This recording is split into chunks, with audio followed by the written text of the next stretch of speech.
Hello and welcome to the Daily Meal for Friday the 7th of January 2022. Today's Millwall news. We got some transfer updates rumour this morning about Matt Smith. Possibly leaving and going to Wigan Athletic, which was quite a shock, to be honest. So let's have a read of this.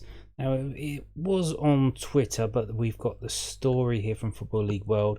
They aren't the originators of it, they just wrote up a little report about it. Update emerges in Wigan's reported transfer pursuit of Championship striker.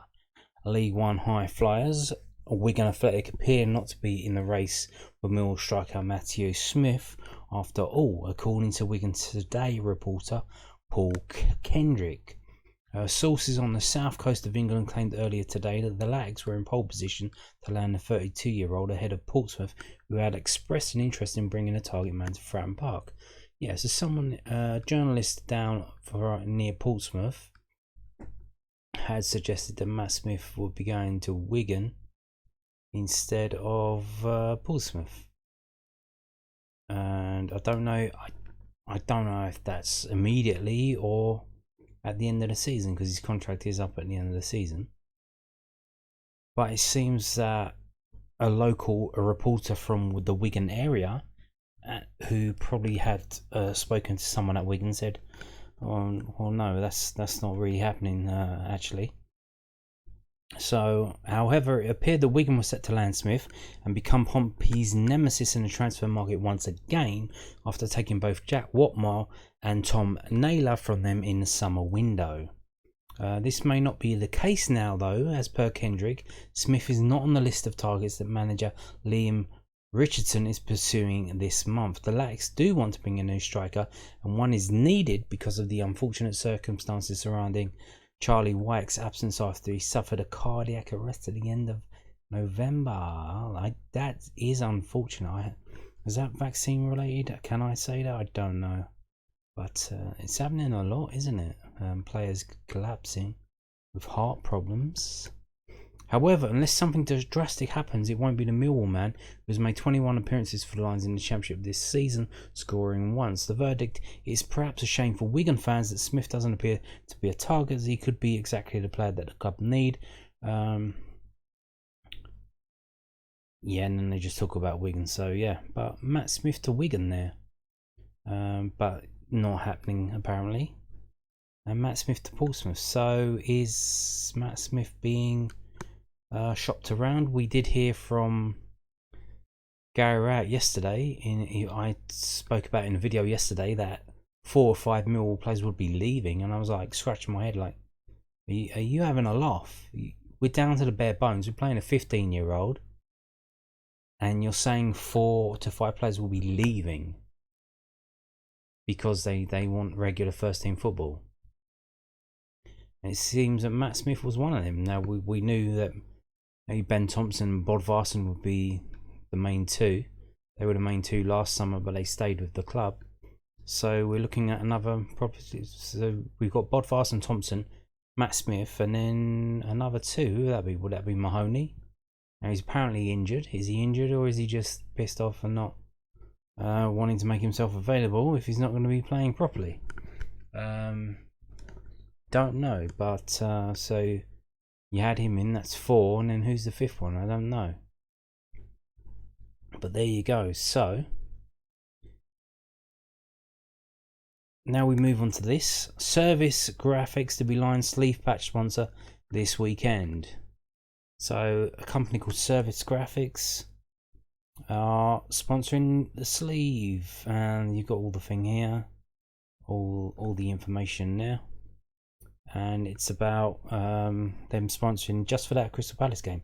So there's a lot of eyes on this game, to be honest with you. I think it's international. It's being broadcast on television, on terrestrial television, ITV, and it's being broadcast on Radio 5 Live. Well, that doesn't help with the showing your company's logo, but Radio 5 Live and Talk Sport at the same time for some reason. Don't know why they're both covering the same game, but there you go. So we have sponsor for the sleeve. And we also have, this was announced today, Wigan Group to become back of short sponsor for 21-22. So there you go, Wigan Group. Some new shorts. I don't know if that's going to be on the ones they sell in the club shop now. That might be a bit of a collector's item then, wouldn't it?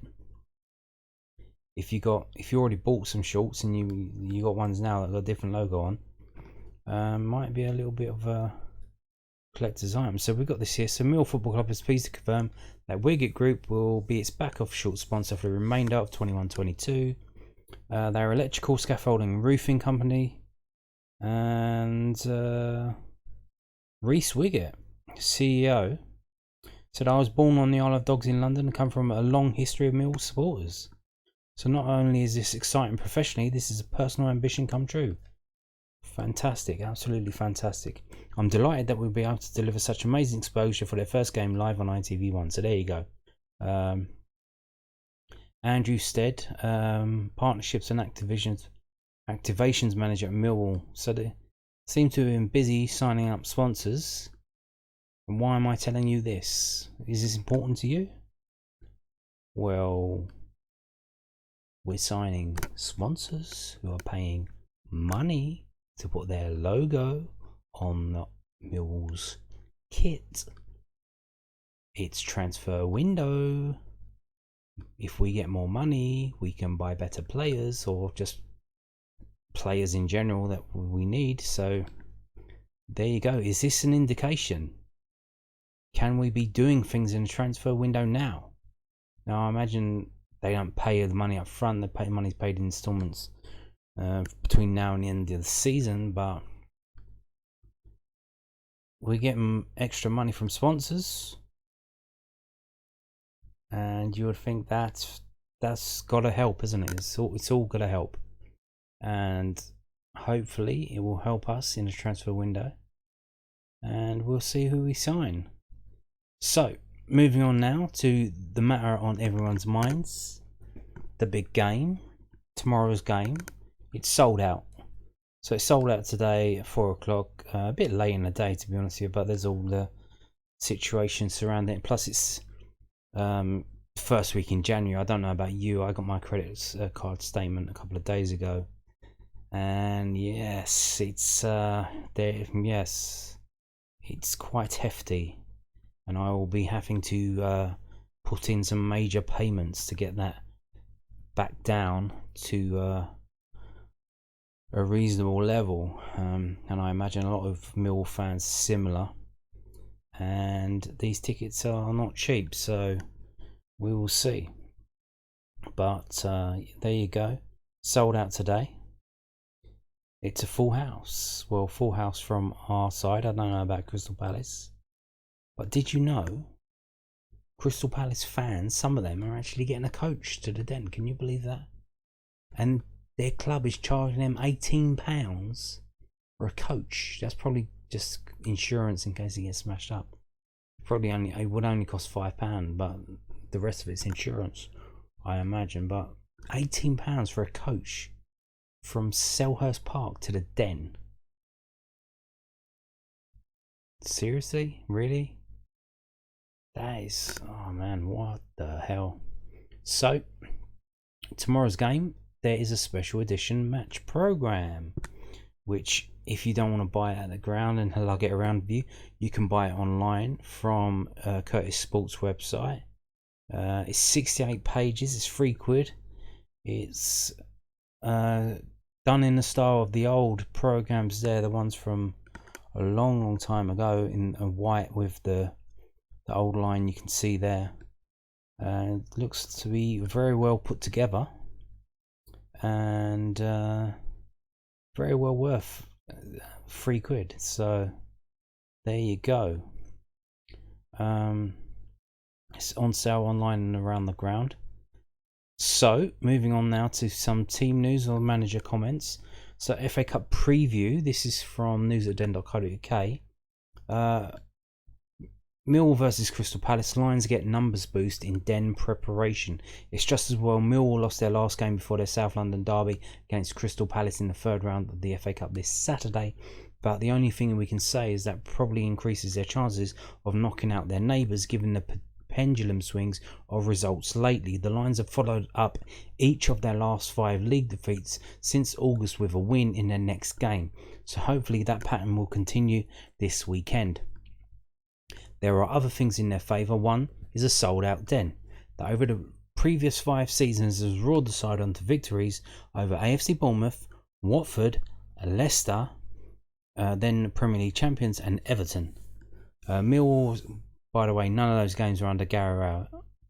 Millwall was seconds away from reaching a semi-final in 2018-19 when leading another Premier League side, Brighton 2-1, before David Martin dropped Solly Marsh's miss-hit free kick over the line in the 95th minute.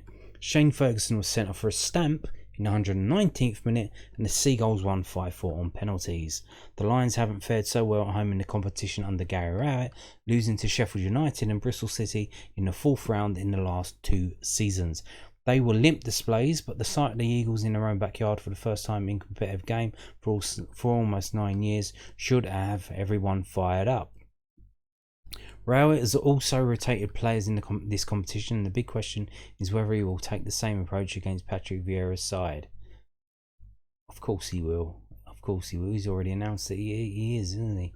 Ordinarily, the answer to that would be an emphatic no. Why not put out the full complement for arguably Millwall's biggest third-round home draw this century? But Millwall already have 2 more games to fit in their schedule after the festive postponement. Some of it will also be out of Rowett's control.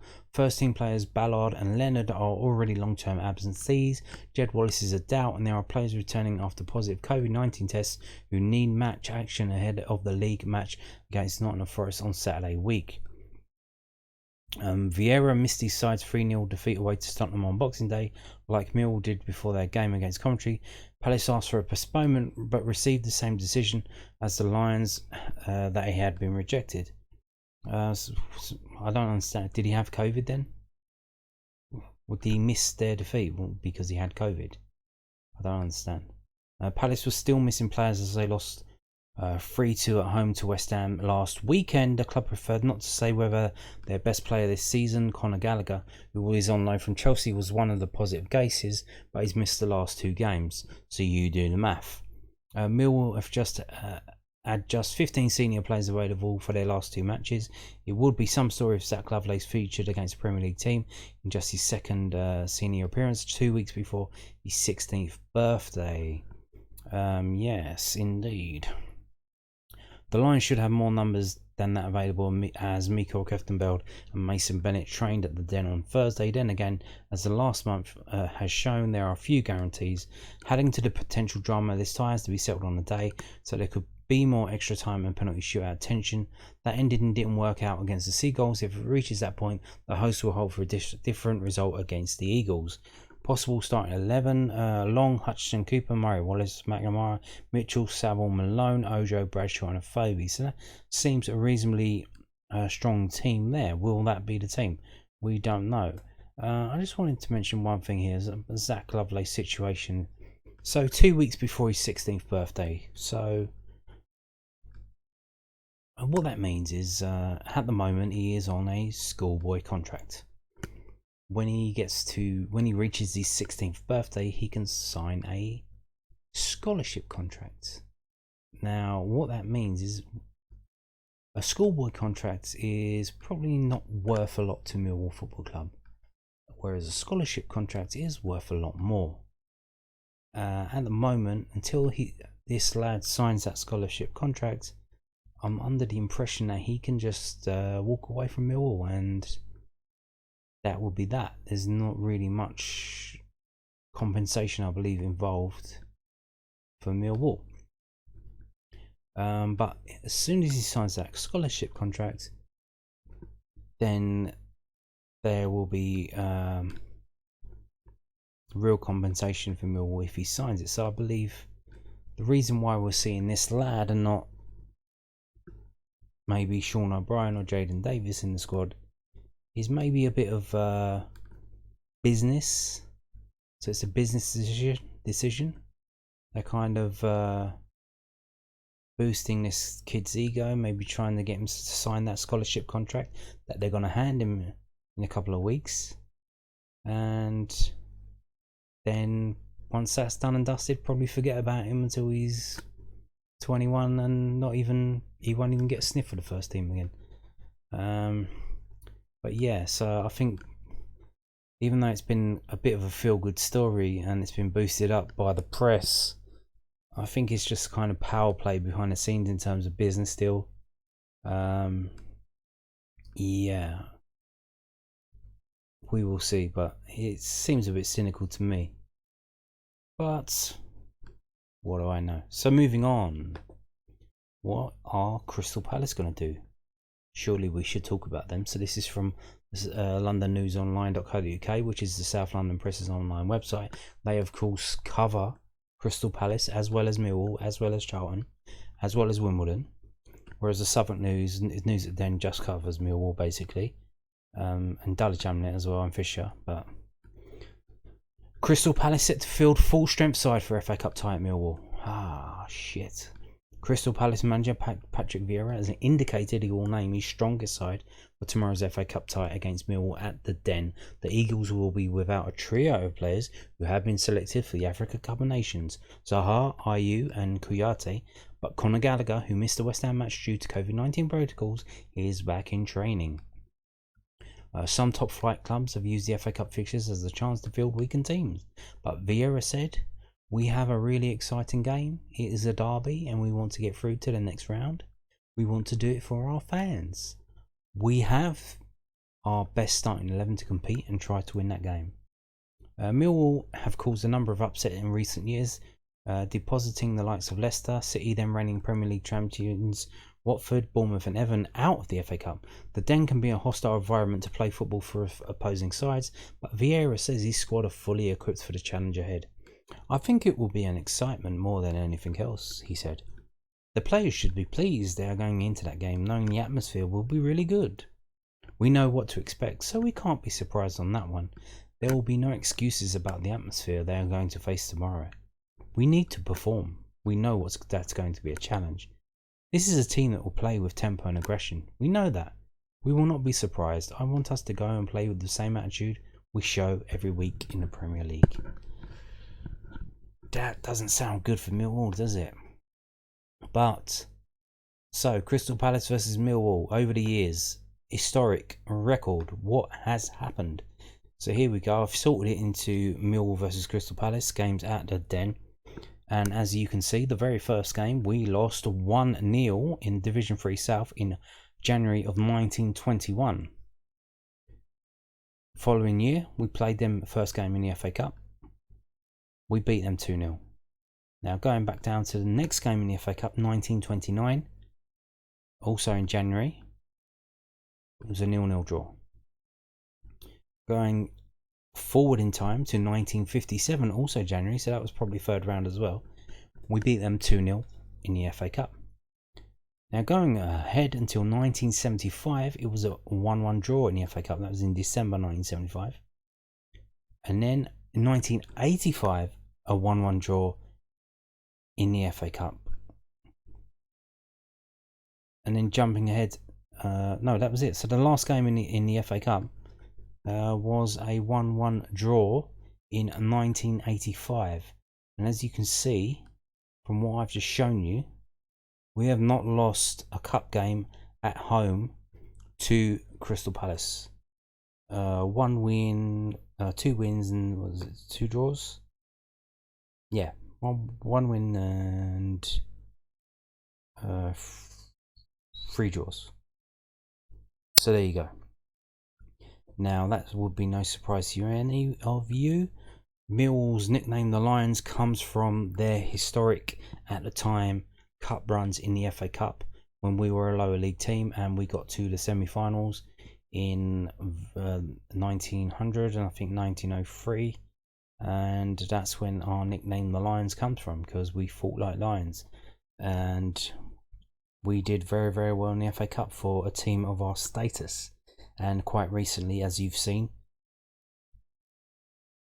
when people talking about playing the Millwall way that we did under Harris is kind of shit for league football, but in the FA Cup it was brilliant. Beating Leicester, beating Aston Villa, beating Bournemouth, going close to beating Brighton, losing out on pennies. That's the Millwall spirit. Winning cup games against teams that are bigger, better and badder than us. Now, we haven't had that under Gary Rowett, which is why I keep saying, what's the point of getting in the playoffs with Gary Rowett? Because when you get in the playoffs, the league turns into a cup competition, and you can't draw your way through a cup competition. You need to win. You need to win. Now, in terms of league results, you can see here, first, basically, since from 1920s to 1960s, we pissed all over Crystal Palace. They beat us twice in all these games here up to 1959. This one here, so many times we had wins. Most of them were wins, a few draws. Absolutely dominated them. Then something switched. They got a bit more better. I think they got better players. Terry Venables kind of, did he go and play for them? I think he did. Kind of switched. They kind of switched up, got a bit better. 1961 they beat us 2-0, and then again 1964 they beat us 1968. So it's coming on. Probably 1977, 1978, 2 3-0 defeats in a row. That's probably the worst it's ever been.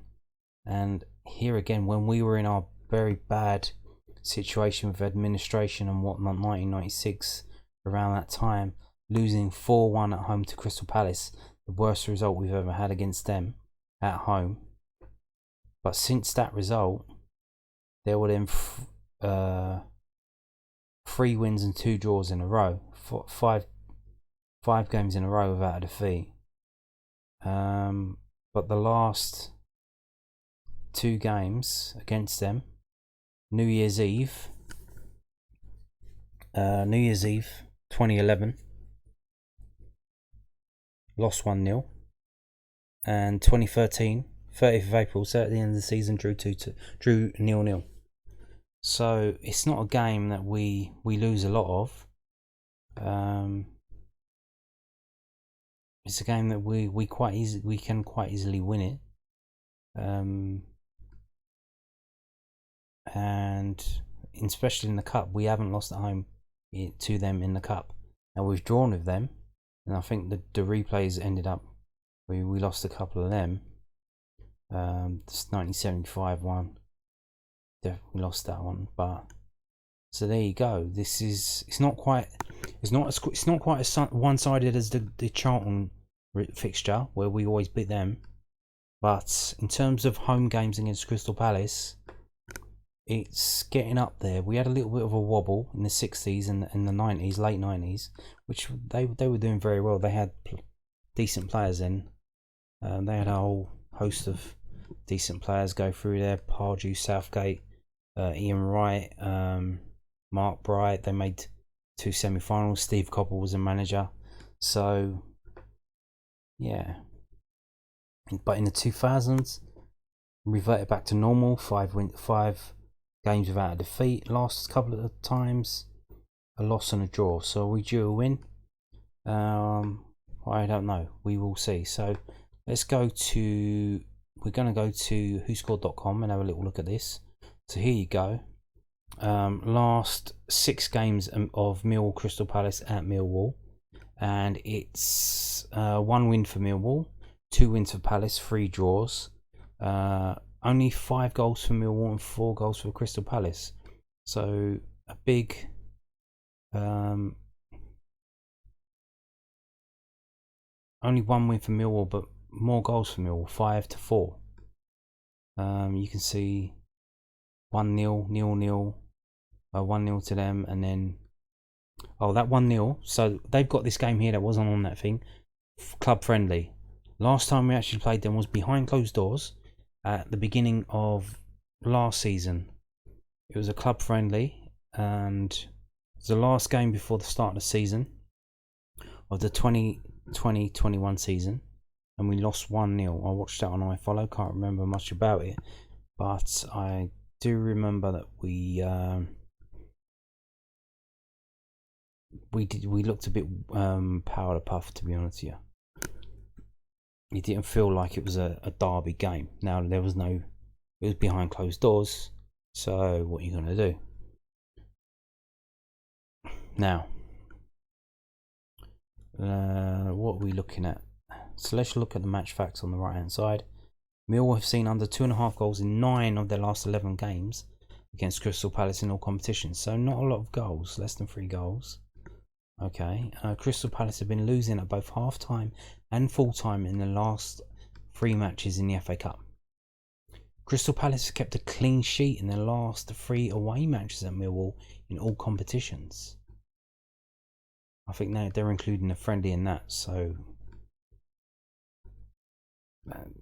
now we've got problems scoring.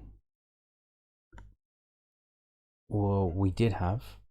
Then Bradshaw found his scoring boots. Can he score against Crystal Palace? Crystal Palace have lost their last 3 matches in the FA Cup. Okay. So now we look at the last 6 matches for both teams, home and away. So Millwall's last 6 home matches. Crystal Palace's last 6 away matches. So our last home match was actually the Birmingham City game, because before that 2 previous games were postponed. Preston game, Swansea game postponed. And as you can see in these games, Birmingham game we conceded a goal, Bournemouth game we conceded a goal, Derby game conceded a goal. So we haven't kept a clean sheet at home since the Reading game.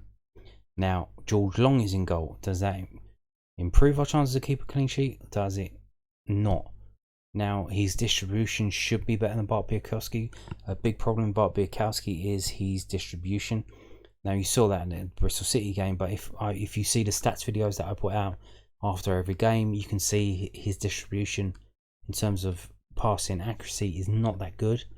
It really isn't, unless Matt Smith's on the pitch, and then it does improve. But without the target man on the pitch, he does struggle to find a Millwall player with his passes.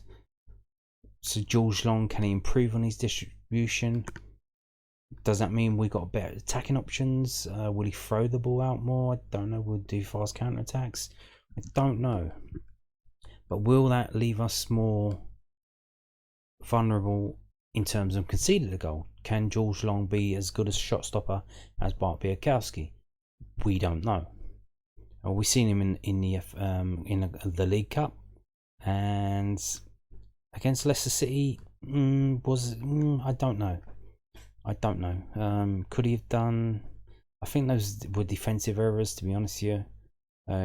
It was down to the defense. Defense was kind of messed around with. Ryan Leonard at that time was playing at right back, so it wasn't a proper defensive lineup. So we don't know. Now Crystal Palace, let's have a look at them. So they haven't scored away for a while. They didn't score at Tottenham. They didn't score at Man United. They didn't score at Leeds. Then they scored 3 goals at Burnley. Now Burnley are not very highly thought of in the Premier League circles. They seem to be an anti-football club, and a lot of teams actually do. A lot of journos do compare them to Millwall, which is kind of insulting. I don't know, either to them or to us, but they managed to score 3 goals against them. So, and they scored, but they did score 2 goals away at Man City. So what Crystal Palace is going to turn up? The one that can't score, or the one that showed up against Burnley? Now Burnley are quite a physical team. So are Palace going to be down and dirty and get up for the battle for the Millwall game? Well, they managed against Burnley away. So you think that they could come to Millwall and not be bothered about the physical battle and the crowd geeing everyone up, the full house, sold out crowd. So we will see. So let's go on to the prediction from WhoScored.com. What do they think? So they've got a lot of nonsense there. Some of this makes sense, some doesn't. But but we're going to go down straight to their prediction. Both teams are coming off 3-2 defeats from the weekend, with Millwall losing to Bristol City and Crystal Palace suffering defeat at home to West Ham. Yeah, again, West Ham were 3-0 up, and Crystal Palace come back to make it 3-2. I didn't watch the game, I just saw the comeback on the live score, so I thought that was a bit interesting. Millwall have struggled for consistency of late with 3 wins, 3 draws and 4 defeats across their last 10. Exactly which Millwall is going to turn up, we don't know. The same is true of Palace, who have 3 wins, 2 draws and 5 defeats across their last 10. Palace are naturally the favourites, but Patrick Vieira's side suddenly look very short now. 4 of their players have departed for the African Cup of Nations. The atmosphere will certainly be hostile for this London derby, and a cup upset can't be ruled out. Millwall 2, Crystal Palace 1. Fantastic. So they're not giving us the clean sheet, which I think would be very hard to do against a Premier League team. We shipped 2 goals against Leicester, and one of them was of our own destruction. So there you have it. Millwall 2, Crystal Palace 1 prediction from Josh Wright of WhoScored.com. So moving on now to another prediction. So we got this here. Now, like I said, there's a lot of eyes on this game. There's a lot of attention on this game. This game's on ITV, lunchtime terrestrial game. I'll show you here. It's on ITV. This is live football on TV.com. So there you go. Millwall versus Crystal Palace, ITV, FA Cup third round, 12:45. It's also on this app on the internet if you're out and about. If you get on that app, ITV Hub, you need to register, but you should be able to watch it on that. And just a little reminder as well, if you scroll down, Dan Moss, a Millwall player on loan at Yeovil Town, you can watch him as well if you get home by 5:45 on BBC iPlayer or BBC Sport website. You can watch him playing against Bournemouth if you are interested in doing that. Now let's get back to this one. So this is from Racing Post. So this is a prediction aimed at making money in terms of betting. So Millwall versus Crystal Palace predictions. Palace set to deliver at a Den. Injury lines could come up short. Best bet. So their best bet is Crystal Palace, and they give it 2 points. Team news. There you go. I'm not going to read that because Crystal Palace are among 5 Premier League teams never to have lifted the FA Cup, but they are interesting 50-1 outsiders this year and can take the first step to Wembley by defeating South London rivals Millwall at the Den. If the Eagles are looking for a source of inspiration, they need look no further than Leicester, who added their name to the trophy last season. Nobody among the Palace playing squad has experience of winning the FA Cup, but manager Patrick Vieira has 4 winners' medals from his time at Arsenal and seems determined to take the competition seriously. Vieira has steered Palace to 11th in the top flight, 12 points clear of the bottom 3. As promised, he will select his best available team. Blah blah blah blah blah blah. However, they will be steeling themselves for a stern test from Millwall, who have earned a reputation for excelling against top flight teams. Yep, and then they talk about Bournemouth, Watford, Leicester, all cup upsets. However, Millwall have lost their last 2 FA Cup home ties under Gary Rowett, 2-0 to Sheffield United and 3-0 at Bristol City. And they've been out of sorts in the Championship, losing 3 of their last 5 league games. Lions boss Gary Rowett has had to deal with a COVID outbreak, which forced the postponement of December fixtures at home to Preston and Swansea, and was unable to name a full bench for last Sunday's 3-2 loss at Bristol City. A further concern is Jed Wallace. Jed Wallace could be involved in the bench. I don't think it will be. It is unlikely to be anywhere near a full-strength team. Millwall will have the backing of a vocal home crowd, but they are facing a tough task against a hungry, talented Palace side and are likely to come up short. They've got the backing of a vocal home crowd, but if things start going wrong, the home crowd will be very vocal against the home side. Key stat: 12 of last season's 13 FA Cup ties between Premier League and Championship teams or won by the top flight outfits. Indeed. Now what COVID has done, it's stressed the importance of the TV money, because when you have that and you don't have crowds, when crowds were banned, the Premier League still had TV money. We had our TV money, but it was not the same. They've basically been able to carry on as normal in terms of their spending, and everyone else in the league has had to cut their cloths quite drastically. So, and not only that, but we've had to go to the Premier League with a begging bowl. We've had to get a loan that we've had to pay back. Teams in League 1 and League 2 got grants. They got given money that they don't have to pay back. Teams in the Championship got given loans that they have to pay back over the next 3 years. So it seems they did that because they don't want Championship clubs to be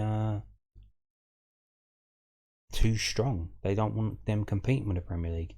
They basically want the 3 teams from the Championship to come up and then go straight back down. They don't want them competing and fighting against teams that have established in the Premier League that might be having a bad year and have them end up getting relegated. But what you got to do when they want it to be a closed shop, don't they? They want the 20 best teams in the league to be frozen in that top flight, and that's not football. That's American mumbo jumbo NFL style football, and that's not where we're about in this country.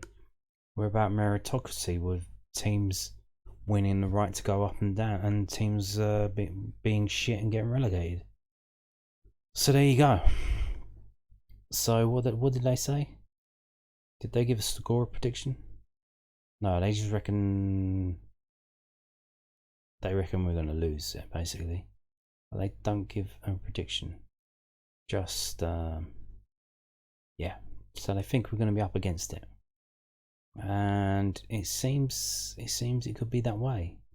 Moving on now to another prediction. I told you. Now we're not going to have Prutton's prediction because Sky don't have the rights for this. They don't give a shit about this. They won't be mentioned in the FA Cup at all. You could be watching Sky Sports News and you won't hear a damn thing about it. If you're lucky, you might get the thing on the side, the ticker tape, that'll tell you that the actual FA Cup games are happening, but that's about it. So here we go, another prediction. So Mark Lawrenson does predictions on the BBC Sport website, and that's what this is, bbc.co.uk/sport. FA Cup predictions: Millwall versus Crystal Palace. He's a football expert apparently, so there you go. And his prediction is Crystal Palace 2, Millwall 1. Geographically, Millwall and Crystal Palace are not what? Who wrote this? Geographically, Millwall and Crystal Palace are very close. Yes. I think what they meant to say was geographically, Millwall and Crystal Palace are very close. I have a feeling there will be not much between them on the pitch either. That literally makes no fucking sense. What was he pissed when he wrote this? Millwall fancy doing the same against Crystal. What does that mean? Oh my god, this is just a fucking mumbo jumbo. Millwall fancy doing the same against Palace. Doing the same what? You didn't mention fucking anything here. What are you talking about? Did someone cut this to pieces? Oh my god, this is what you're paying for, your fucking license fee. Complete fucking shit. Garrett has built with pretty limited resources. I still think Palace will win, but if they rest too many players, they might regret it. So I think before that sentence where it says Millwall fancy, that he spoke about our previous games where we beat Bournemouth, Everton, whatever, and then they just cut that out because they're hiring people based on not their ability to do their fucking job properly. But talking about a prediction, he reckons Crystal Palace will win 2-1. So there you go. Now, last prediction. This is it. 2-1, he reckons. So what did the Evening Standard think? Now, a bit of a shock to actually see the Evening Standard cover London teams. Normally they just talk about Man United all day. But here we go, lads. They're actually talking about Millwall and Crystal Palace. So what's happening? A 5-time winner as a player, Patrick Vieira will manage his first game in the FA Cup on Saturday as Crystal Palace travel to London rivals Millwall. Indeed, the Frenchman bowed out of former club Arsenal by scoring the winning penalty in the 2005 final over Man United, and his Palace team look well set up for a cup run. A fun and energetic outfit, they have a little in the way of realistic relegation concern and could afford to make the competition somewhat of a priority in the second half of the season. Standing in their ways, a Millwall side lying only 7 points off the final Championship playoff spot with 2 games in hand on Huddersfield Town. Blah blah blah. It certainly won't be easy, and Millwall can take solace in the fact that they boast one of the better defensive records in the Championship, but one would expect this Palace side to dominate the ball and create openings. Palace to win 1-0. So there you go. We've got 2-1 to Palace. We've got 1-0 to Palace. We've got Palace win. And we've got a 2-1 to Millwall prediction. And it's all over the shop. Which Millwall's going to turn up? And will they be able to go toe-to-toe with Crystal Palace? I don't think Gary gives a shit, to be honest with you. He's putting Longy in goal. He's probably going to make other changes as well. He's probably going to have junior players on the bench in order to try and get them to sign their scholarship contracts, which will be handed to them in 2 weeks' time when they're 16 years old. We've got disruption in the squad. I just feel we're on the brink of everything collapsing at any moment. We've got Jad Wallace possibly leaving. Got Matt Smith rumoured to be leaving. 4 or 5 players rumoured to be leaving. The 2 players we've been linked with don't seem all that. Senegalese forward from the Belgium side, and Uche Pizu, an average Championship player who did alright at Wickham and isn't doing anything at Middlesbrough. And you're scratching your head thinking, okay, does Garrett know what he's doing? And we will find out tomorrow, I think. I think we will. Now, a lot of Millwall fans are up for this game. Massively. It's sold out. It's the first game in a while. Like I said, the Preston game got postponed. The Swansea game got postponed. This is the first game since the Birmingham City game, the 3-1, a while ago now. And I would like us to win it, but I don't know if we will. I don't know if we will.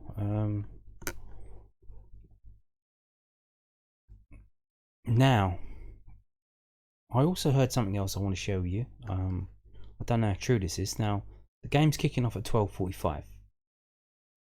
I believe. Is it? Is it 12:45? Yeah. So the game's kicking off at 12:45. Now, I heard a rumour. If the game goes to penalties, it will be past 3 o'clock. Now, it's basically technically illegal for a game to be broadcast at 3 o'clock. Between 3 and 5 o'clock in this country. So, what are they gonna? Is ITV gonna show the penalties, or are they just gonna cut it? Or here's another little thing. How about if they've got their thumb on the scale and they don't let it get that far? How about if the referee, I don't know who the referee is, how about if he makes sure the game finishes in 90 minutes, or he makes sure the game finishes in 120 minutes, so we don't get past 3 o'clock, and we don't get to break the law by showing a game at 3 to 5 when it's banned to show a game that in this country. So I would imagine look for the referee in tomorrow. Look for it to be absolutely, completely one-sided in Crystal Palace's favour, and I think it's going to be. I think it's going to be 1-0 to Crystal Palace. I think we're going to have a red card. Yeah, I can see that happening, to be honest. Yeah, probably Hutch or Cooper, one of them. I think it's going to be a complete fix, because why would they have a game set for 12:45 that, because of the rule changes this season, can go into extra time and penalties? And if it does go to penalties, then you're breaking the law by showing the penalties on TV. Now, we know that TV companies basically rule football now. They pony the money up. Are they going to break the rules and pay the fine? Is it a fine? I don't know what happens. I can't see that happening. They won't let it happen. So how are they going to make sure it doesn't happen? A little bit of match fixing. Why not? Crystal Palace are the Premiership team. Millwall or not. It's not. If it's going to be a close game, just make it a little bit less close. So I can see that happening. Watch the prove me wrong. Watch the referee, and I'm sure it's going to be absolutely fucking bent as a 9-bob note. If you don't think these things happen in football, you're deluded. If you think it's all fair, it's not. It really isn't. There's a lot of funny business that goes on, and you'll be surprised. So anyway, on that note, thank you for watching, and goodbye.